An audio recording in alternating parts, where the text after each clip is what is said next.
the will of the international community, as already expressed in the vote by the overwhelming majority of this Assembly's membership, is unambiguous, clear, and resolute. And I feel myself duty-bound to reiterate that will here today, as it cannot continue to go unheeded. We do not believe that resolution, in and of itself. To support these sensitive negotiations, we have circulated a draft Security Council resolution that calls for a temporary ceasefire together with the release of all hostages as soon as possible. The question before us is, what is the most effective way to achieve these goals?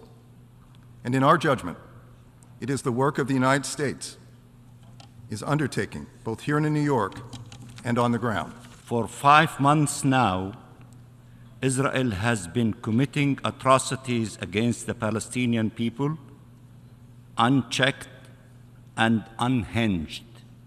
And the Security Council has been prevented repeatedly from calling for an immediate ceasefire to put an end to these atrocities. As we are fully aware of the genuine solidarity of billions around the world, we are also acutely aware of those who have a much higher threshold of tolerance for Palestinian death than Israeli death. There is a reason why ethnic cleansing was possible in Palestine, why apartheid was possible in Palestine, why genocide was possible in Palestine.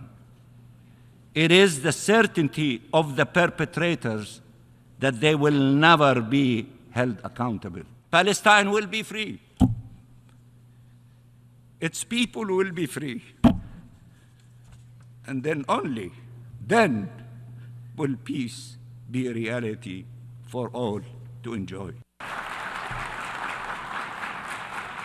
Once again, this body has convened not to condemn Hamas, no, not to condemn their atrocities, but to focus again only on the situation in Gaza. The UN General Assembly is committed to the survival of a terror organization. The institution that was established in the wake of the Holocaust to prevent atrocities, now united to defend a terror organization no different than the Nazis. I reiterate, any calls for a ceasefire only give Hamas a green light to continue raping and abusing the hostages. Received information about sexual violence against Palestinian men and women in Israeli detention centers during house raids and at checkpoints after October the 7th. They said they raised the allegations with the Israeli authorities, who responded saying they had received no such complaints against the Israeli Defense Forces. Patton stressed the team's mission in Israel was not investigative in nature and said a fully fledged probe would be required to establish the overall magnitude, scope and specific attribution for the sexual violence. Their report made several recommendations, including for the Israeli government to grant access to UN and independent agencies for such investigations, as well as to work with the Special Envoy's office on addressing conflict-related sexual violence.